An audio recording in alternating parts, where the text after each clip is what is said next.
Welcome back to Stars Volta Season 1, Episode 8. We got a great episode for you.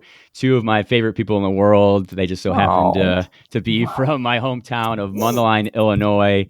We have the Borucki brothers. We have Ryan Borucki, who's a professional pitcher currently in the Pittsburgh Pirates organization.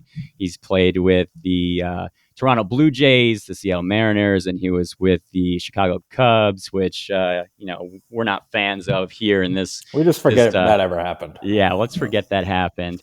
And Matt Borucki, his older brother, one of my best friends, who's here to give the perspective of a big brother watching his younger brother make it into the big leagues. So without further ado, the pride of Mundelein, Illinois, Ryan and Matt Borucki.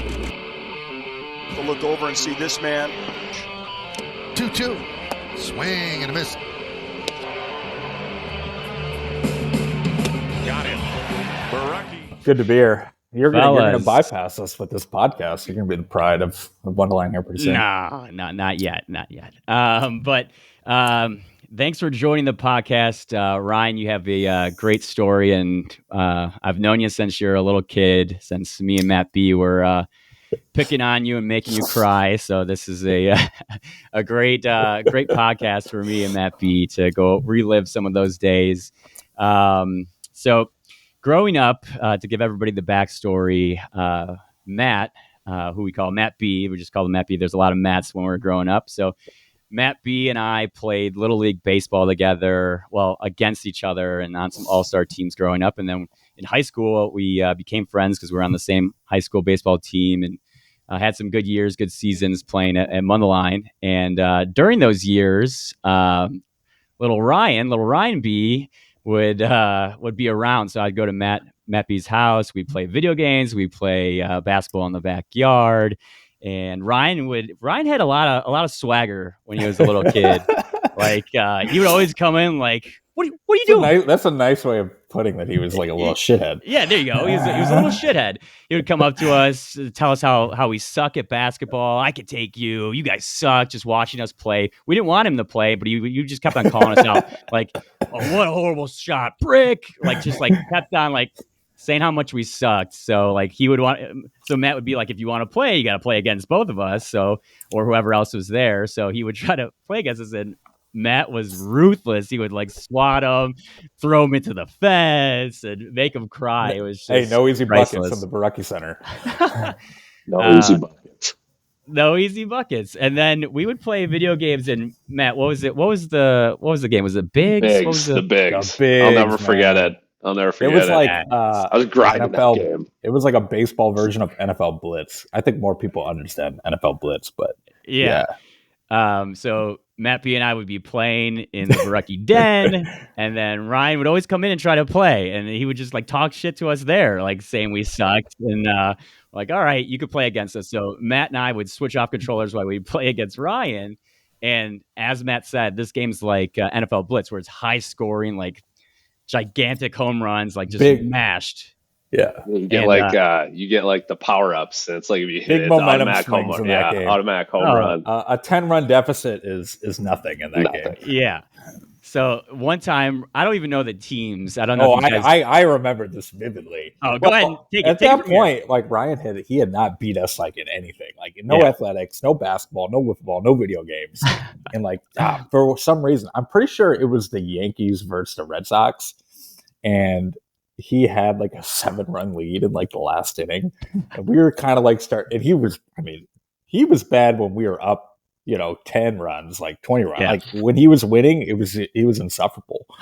And I remember we were kind of chipping away at this lead. I remember, I think we were down 3, and the bases were loaded, and A-Rod came up, and he was on fire, and he hit a fucking bomb over the Green Monster, and you and I just started going fucking nuts. And this guy, he had a full on meltdown. But yeah, that was I remember this one like it was yesterday. Yeah, I remember that was great. Throw the controllers, starts crying, runs out of the den. Me and Matt are making the most of it, jumping around, screaming, making sure he feels it. It was amazing. That was a tough L for me, man. That was tough. Hey, But I mean, we had to toughen you up, and that gave you that tough skin, you know. That is true. So we'll take credit for that. Are you finally able to admit that, like, maybe, just maybe, even if you want to admit like 2% of maybe where you are today had anything to do with like your upbringing? Do you even want to? Of you even want course. to give us anything? Of course. Credit? Like I was Okay. 7 years younger than you guys, so and all I wanted to do was hang out in our. Well, Matt knows in our neighborhood we didn't have many kids, so if anybody came over to the house, I was like, all right, I want to hang out. But then Yeah. Matt was mean about it though. He'd be like, hey, like you can come in, but you're not allowed to talk. You're not allowed to talk. And like you guys would make a joke, I'd start laughing. He'd look at me, get out of my room, get out of my room, and he'd kick me out of the room just because I was laughing. Like you guys Good were stuff. ruthless, man. You guys were ruthless. It's true. He has, I think a little bit of an incorrect recollection of things. I don't think we Steve were was that. there. Steve was there. You He gotta knows. understand, like you were like so snotty and like just so annoying to be around. That, Yeah. like we had to set you right. Yeah, if you didn't talk so much shit, I think we would keep you around. But Yeah. you just talk so much shit. I was A just a couple years competitor, ago- man. What can I A say? couple true. years ago, we were playing like Call of Duty with our cousin Frankie, and he taught. And I don't know how much younger. How old is Frankie? Like now? Like He's just a freshman. He was a freshman in college, so was that so he's 19? probably like 18. So he's probably Yeah. 15 years younger than me, 10 years younger than Ryan, and like he just like would talk just so much shit. And I told Ryan one day, I'm like, this is how you were when you were a kid. And he was like, and Ryan was like, okay, I get it now. I get why you guys like acted like that to me. There we go. And so I think like he finally was able to kind of connect the dots yeah. of like why we felt he Yeah. was insufferable. But to Ryan's credit, he was like so resilient. And when you're playing, sports in the backyard against just genetic athletic freaks like, you and I, Steve, like, it kind of has that precedent that he had to reach. And, to Ryan's credit, like anytime we would win in basketball, like, he'd be upset, he would cry or whatever. But then like he'd be back out there later that afternoon, like working on his shot by himself, Still like talking whatever. Still talking shit. Hey, that's Yeah, how I talking am, shit to man. himself. Hey, that's how I am, man. The thing was, I knew I could compete with you guys too. For being 7 years younger, I did put up a good fight. I wasn't one of those That's true. kids that You you guys were- yeah. really had to like. You guys really had to like. Oh, hey, we got to be nice to him. This, that. Yeah. I came in right into the fire. You guys used to play wiffle ball. You guys be whipping that thing. I'd still be getting hits. Yeah, I remember. it's true. If you did suck, or if Yeah, it'd been way different. we would take it easy on you, but you were decent, so we had to let you have it. Yeah, we never let him win. And like, No. I know a lot of people, a lot of big brothers, a lot of dads, they would let their son or their brother win to, Not get right. them, bring up some confidence. But we, to his credit, we never let him win. It was never easy. And, we instilled that work ethic and like passion in him at a very early age that like, hey, I need to get better when no one's watching, when no one's looking. And, I think ultimately that helped him some way down the road. But I do remember the first time I beat Matt B in the backyard in home run derby. I'll never forget it because you remember, Steve-O. You remember home run was in the street. Yeah. We did home run derby. My dad's throwing us BP. We had that Ken Griffey Jr., that beautiful wiffle ball bat taped up beautifully. I never forget. I had one more home run in him. He was down to his last out, and he flew out to the thing. That ball, I did not even catch that ball. Matt B snapped that thing over his knee, and that bat was never the same. That was the great. I could never find it. I could never find that bat again either. That was my favorite bat ever. That was the best bat you could have. And when I beat him, he went right inside. I stew in my glory there, man. Good stuff. So when we talk, no comment from Matt B. But when we talk about playing baseball in high school, our high school baseball team actually did have a good reputation, unlike our football team or anything else that we had in our high school. And one of the big reasons for that was your guy's dad, Ray Borucki, who coached Ryan and Matt and myself growing up, and he actually played in the minor leagues with Philadelphia, right? Yeah. He ended 1 year with Detroit. Yeah, and a AAA MVP. What was the?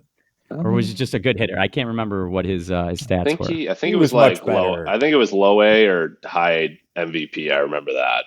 I remember that. But he was more of a glove guy, I think, is what we've learned over the years.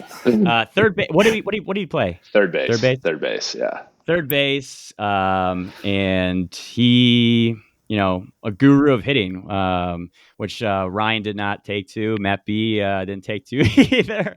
I took to it though. He was a good coach, and he still coaches at Mundelein, right? Yep.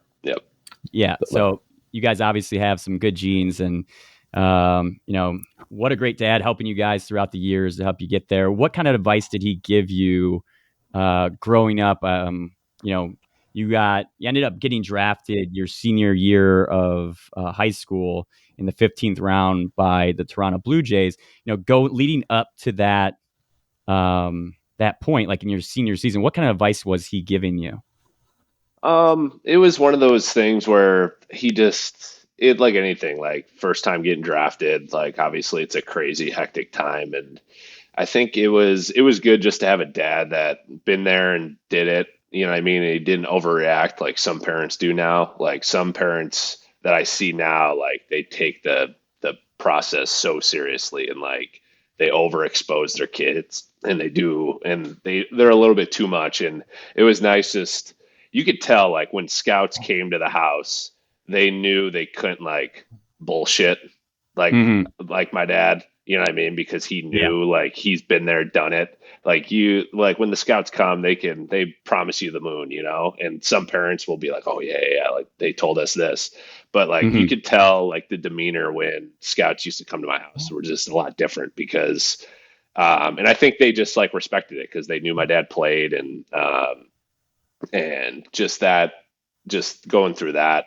But he was big in like everything. He was always just telling me just let the process handle itself. I had an injury my senior year that kind of put a damper in like my draft stock, and we were totally set on going to Iowa. And then the Jays called and said, hey, we drafted you, and we're gonna wait to see what happens with some money. And then they came back, and I was able to get enough money where I thought was safe for me to go, and I was ready to take that journey. Yeah. So what was the percentage of you going to Iowa versus going to, like, how big of a debate was that? Was it like, oh, I'm drafted, I'm going, the money's right, or was it, I don't know? So the big thing for me was my senior year. I was coming in. I blew up my senior year. Like I went from throwing 82, 83, and I was like six, or not. I was maybe like 5'8", 5'9", and then into my senior year, I went to a couple showcases, and I was like 6'3", and my velo jumped. So I was like going into that off season or going into that season, I was like throwing 92, 93 as a lefty, and I was skin and bones, as you guys remember, and so I was projectable. So going to my senior, I had a lot of hype, was throwing really well, was throwing up to 94. Then I hurt my elbow. That really put a damper on everything. I thought I was going to have to get Tommy John. And then I came back because the doctor said, just throw and let's see if it feels good. And then I was throwing harder, actually coming back from injury. And then finally they were like, hey, like they drafted me, and they said, we just got to wait. Cause that was the new year of the slots. Like they have slots. So if you save money in the draft, like say a certain slot is $1.2 million and you sign a guy for 400 or 800,000, you can use that 400,000 and put it to later picks that are after the 10th round. So I was waiting for Marcus Stroman to sign. And I'll never forget the Iowa coach told me, like he called me and he said, hey, like I respect anything that you do. If they call and tell you that, and you get a number that you think is life changing, like I would tell you to go because I think you're ready. And for me, like I had my slot was high before I got hurt, and then I dropped it a little bit because I didn't want to discount myself that much because I knew I was worth what I what I thought. And then the Jays called and said, hey, we have this amount of money. This is all we have left. Take it or leave it. And it was a lot of discussion. And I remember calling my college coach as well, like college coach at the time, and he said, I think you should go. And and he was really Coach Dom. He's now at Mount Mercy College. Unbelievable human being. Just he was the reason I signed there, and I was going to stay there. I could have jumped ship, but he was such a good guy, and I really respected him just telling me to go. And then after that, the decision was pretty easy because I thought I was ready to go. Yeah. I think there was like the wrinkle of it too, that Ryan was very loyal to them throughout the process. Cause as Ryan mentioned, like, he kind of committed to Iowa kind of earlier on. And as his stock continued to rise, more and more teams and more colleges that you would say were more of a premier destination to play college baseball had reached out and were trying to get him to decommit. But Ryan stayed loyal to Coach Tom in Iowa. And I think through that, like, they were back loyal to him. All right, Ryan, you were a big Florida fan growing up. Did they ever reach out to you? No, they didn't. When I signed early to Iowa, and I was not throwing very hard at the time. He was kind of like, my dad was friends with Dom. Went to Niles West, and it was kind of like a favor because I didn't. I mean, I had some projectability, but I wasn't. I don't know if I was ready at the time to sign, but he did us a solid, and then I went to some showcases, went to the area codes. And when I went to area codes, he came with me because that's when my hype really started building, and I pitched really well. And then every college coach imaginable started reaching out. NC State, like teams like that, like North Carolina's, like the ACCs, the SECs started reaching out a little bit, but now Florida wasn't one of them. But I told him from the get go, I'm not going to jump ship. He believed in me when nobody else would, so I felt like it was I felt like I had an obligation to him because he believed in me before everyone else did. So your journey into the big leagues, you get drafted. Matt B, what were you doing when Ryan got drafted? Were you around him? Was there a draft party? What was going on? No, I mean, that was a whirlwind of a week because, like, within a 1 week span, I made a decision to move to California and take a job. And then like 3 days later is like when Ryan got drafted. So that was a crazy week. Yeah. And to kind of tie it back to to my dad, like, I was on the fence about taking like this position in California and moving because I had never really been there at that point. And like, that was like some of the best advice I had ever gotten from him. Like, he was the one that pushed me to do it because I was leaning towards not, just because like I did. So I remember having that conversation with him.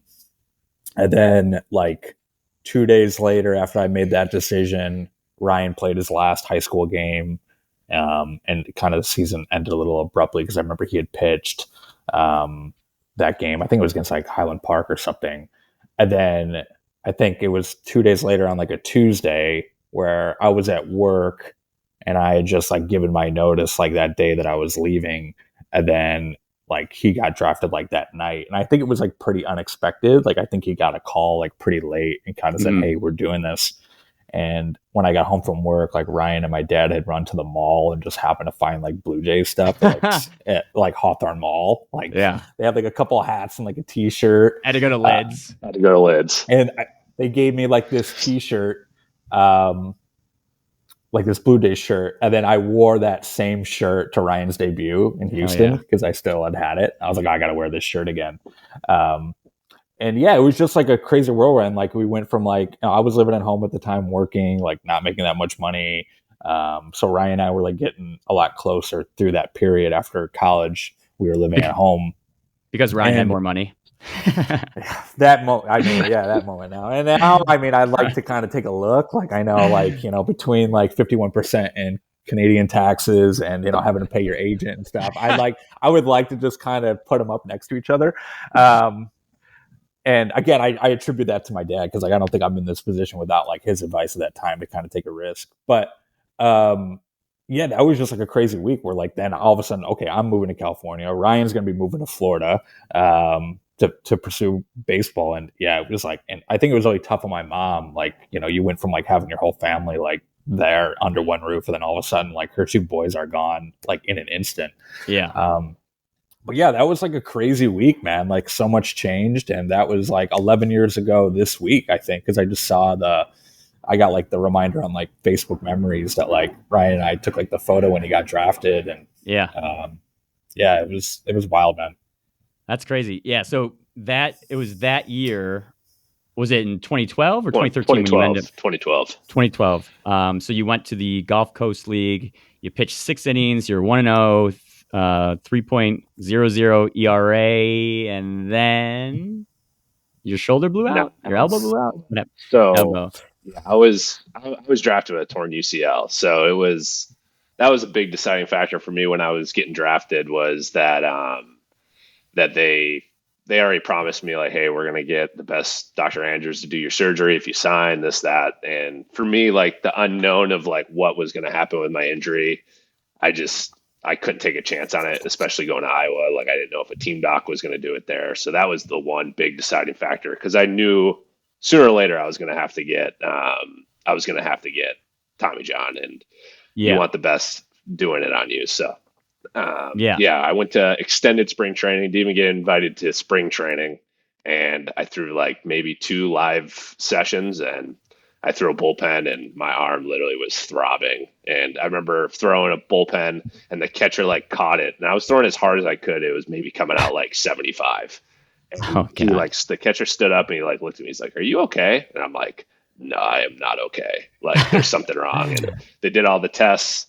My arm, like they do this valgus test where they like kind of bring your arm there and there's supposed to be some stability, and that thing just kept going.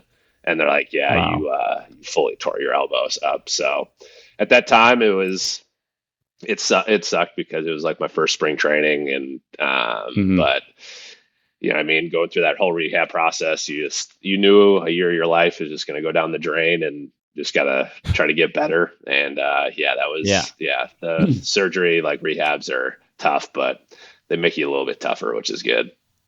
Yeah, so surgery, you missed the rest of that season, you missed 2013 season. Where were you rehabbing? Like, did you get to go home? Did you have to stay in Florida? Where were you? I had to stay in Florida. Like I got it in April. So April or at beginning of May. And then, I was there till, cause I got to go home for like 2 weeks, and then I had to go to Instructs, which that's when I started my throwing program. So yeah, I was there all the way till the end of October. With like maybe a 2-week break in between. And then after that, to come home, do my full off season at home. They just give you a throwing program and build up, and I was throwing bullpens. And then right when I got to spring training in 2014, I knew that I was going to have to go to extended again, which is for like extended spring training is for the players that aren't going to make a full season team, which is like low A, high AA, AAA. The Blue Jays at the time had 3 short season teams. So it's like a shorter schedule, and your season doesn't really start till July or June or July. So I knew I was going to make one of those teams. So then I did my full rehab progression there, and then I was able to break with a team in spring after extended spring training. So how long did it take you to get your confidence back when it came to throwing? Like, what was it like when, you started throwing, and when do you not think about your elbow anymore? Be honest, like with that surgery, I was young, first time ever. So recovering was really good, like really easy for me. I have to say, is to be honest, like I remember I came home and I had to throw my first bullpen at home in November, and I was whipping that thing. I was supposed to like build up and like percentages. And I remember like my first bullpen, I hit like 91, and I was like, I told myself like, hey, if I'm it's probably not the smartest thing, but I ain't going to baby it, because if I'm going to blow out now, I'd rather blow out again at 10 months rather than babying it and blowing it out at like 16 months. So I remember I just started, I was just whipping it. And I remember I came to spring training, and they were like shocked with how built up I was. And I don't know if they were too happy when I told them how much I was throwing and like how hard I was throwing, because that wasn't really the plan. But it's like Michael Jordan, man. You know what I mean? You got to go to UNC and just build up, So Matt, what did you like going through this process as an older brother? What kind of advice did you give Ryan, or what kind of interaction did you have with them going through this process? Yeah, the injury stuff was always like really tough, like especially in high school. Like I remember that moment too when he hurt his arm his senior year. And they had recommended Tommy John. I remember walking into the room, like the den. So many memories in the den. Oh yeah. And Ryan, and he was like, I have to get Tommy John. And I just remember I was like, what do I, I'm like supposed to be that person who gives like advice, right? Like these moments. So I was like, and my first thing was like, oh, well, I'll visit you at Iowa. I try to always put a positive spin on it. And that's kind of always been like the role I would, try to play like through like the injury adversity or whatever was going on. I'm like, hey, I'm going to try to be like a brother, like at these moments, not like, hey, do this, do that. And I remember like he made it out for the wedding, which was cool because he was going through like some rehab at that time too. And then he went back to Vancouver, and I think like he like got injured again like right away like after that. So it was just like a lot of like ups and downs to like the injury stuff, but at the same time like a lot of like our like memories like together like also kind of happened during like a lot of these injuries too. Like in 2019, I remember going and visiting him in Florida, and he was rehabbing with Clay Buchholz and Devin Travis and Tap, Edwin Jackson. Phelps was there, Yeah. and you know, just kind of hanging out at like, you know, Innisbrook and going to the casino and like, but there was like a piece of it too where like you could tell like how taxing like a lot of the injury stuff is on the guys. Like, you know, just like not knowing you're gonna make it back. Like I remember sitting at the pool with like, you know, Devin Travis, and he was like, he had a lot of like knee problems and stuff, and I could like see him kind of like playing with his knee and like touching around his leg, and like I think that's lost on a lot of people, like especially fans, when they like hear like someone's like injured, they're just like, oh, you know, it's like they just think of it in like the sports realm where like, you know, this is actually like their livelihood, this is like their health, and like then you know, falls into like your mental health and just like your overall morale. So I know how taxing is on these guys, and you know, Ryan had a ton of injuries, and you know, again, like just trying to overcome that adversity. And I remember they had that saying in Florida, it was like embrace the suck, where like, hey, you gotta like, you know, it's gonna be shitty every day getting up doing the same thing, but eventually, you know, you have that thought is you're gonna make it back. And you know, I just tried to kind of be there whatever I can. If it was like, hey man, you want to play video games tonight, or you know, whatever, just, you know, just kind of be a friend and a brother in those moments.